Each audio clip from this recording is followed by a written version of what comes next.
welcome to Elektrowerkz. Tonight we are with Amorphous, and this is you, so thank you for joining us. Thank you for inviting me. You're welcome. So this is your first time playing in the UK as Amorphous, is that correct? Yes, it is. Yeah, okay. And for those who haven't heard of your music over here, how would you describe what you do? I would say it's a mix of old school, EBM, industrial.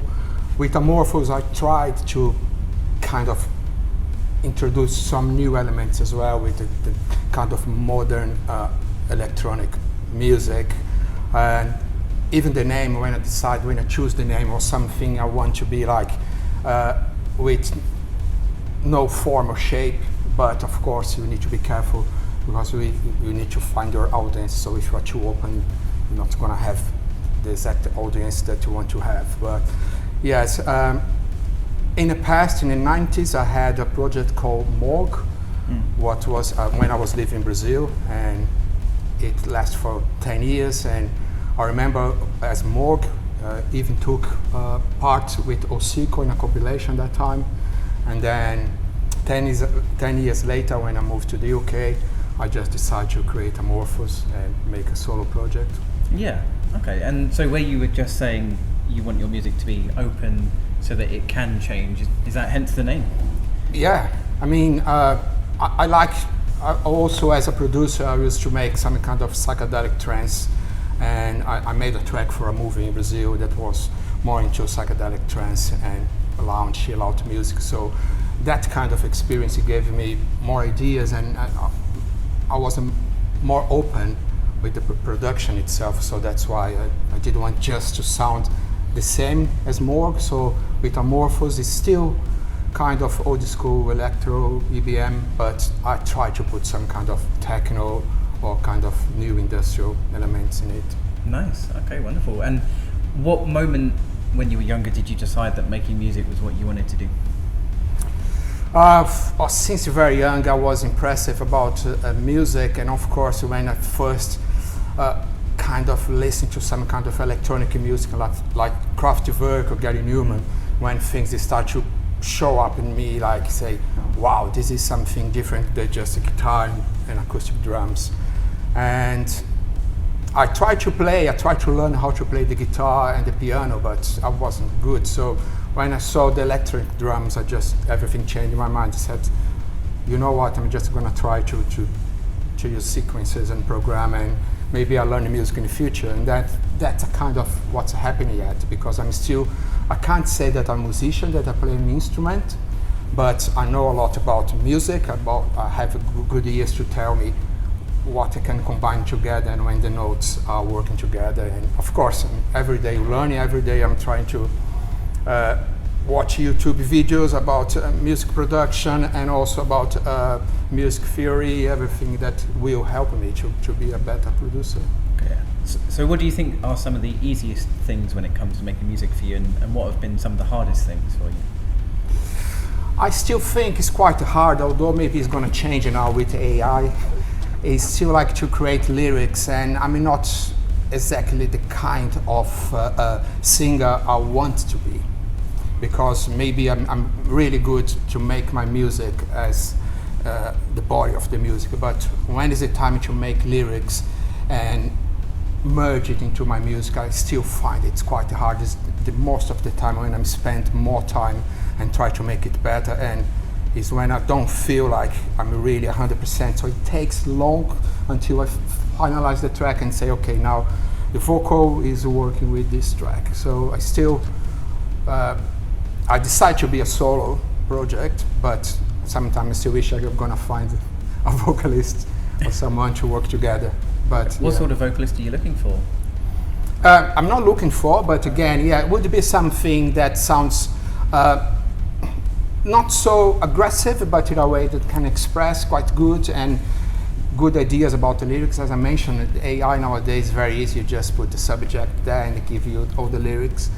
But I'm still kind of old school. I still appreciate when people invest the moment to create a lyric and they want to talk about something. Yeah. You know, they created the album that there's something behind there. It's not just singing or just put some samples, and I still appreciate the lyrics. So I'm trying to do my best. So yeah, I haven't decided yet to stop with lyrics. I'm struggling, but I will keep going.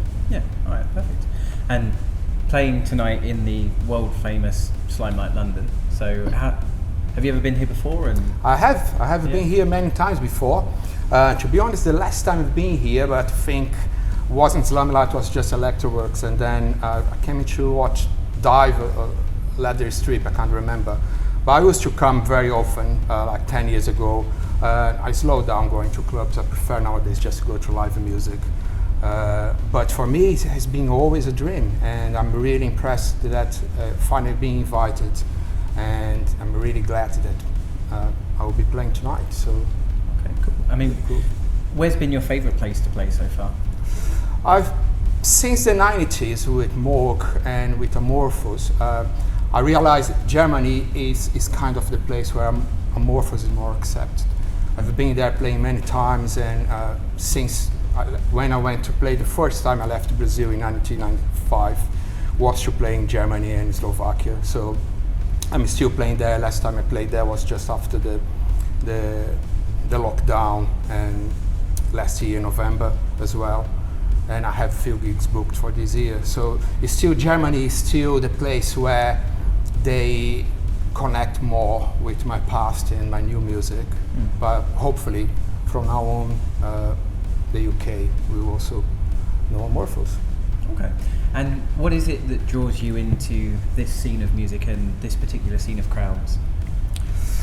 It's really hard to say. I mean, it's just maybe there is some identity that or the way that people are. And I don't know, because I'm quite introspective in a way. So the music sometimes is introspective as well, and I like the crowd. I just don't like people are really open, but they're also very different in a way. Like it's not that pop music where people is just there because it's some famous artist. People is like there because there is expression, there is something else than just the act of music itself.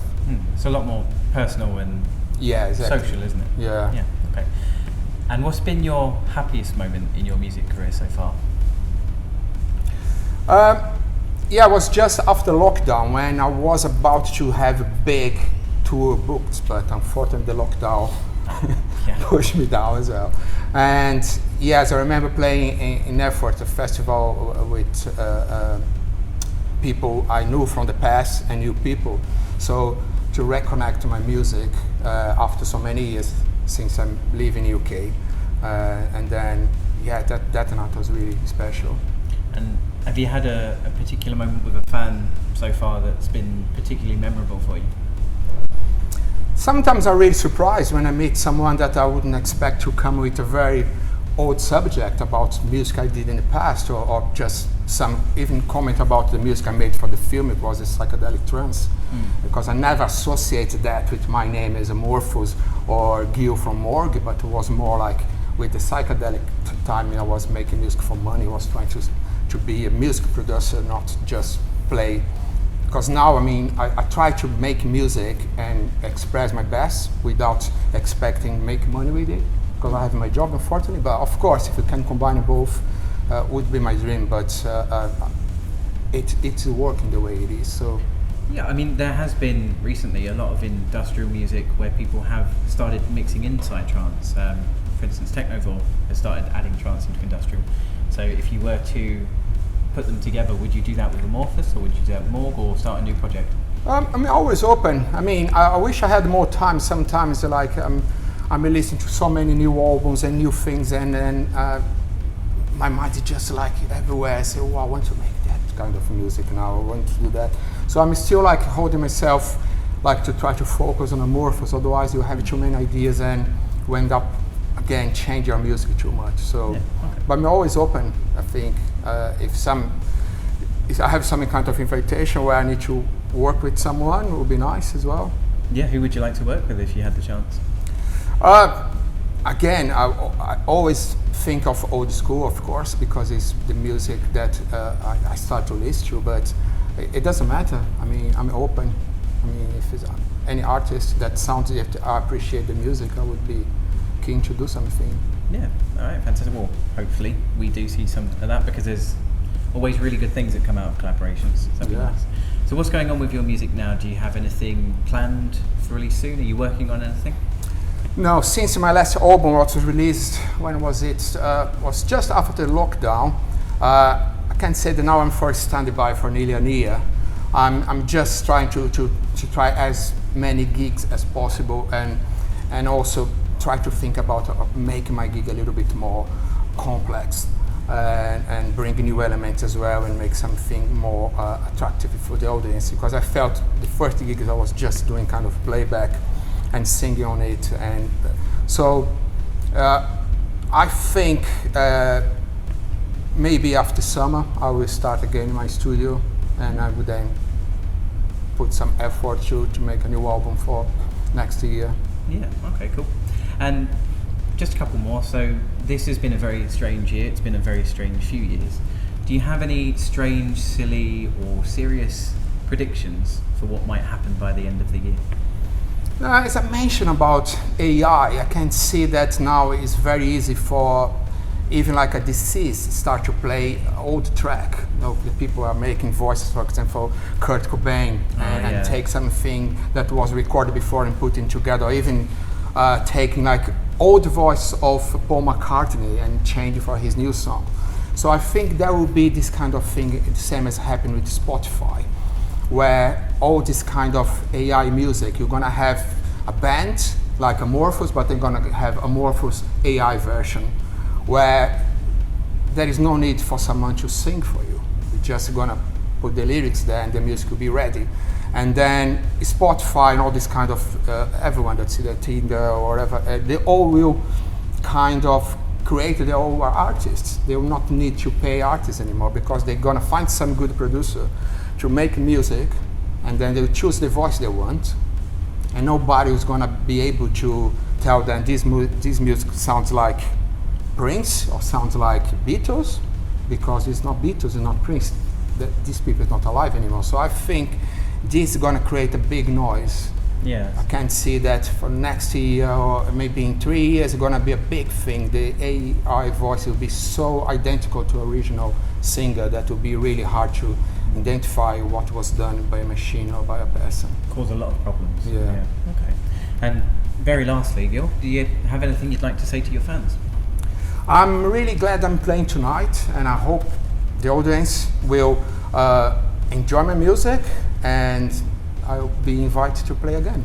Yeah, thank you. Well, thank you ever so much for talking to me. Thank you. And thank you. Thank you so much.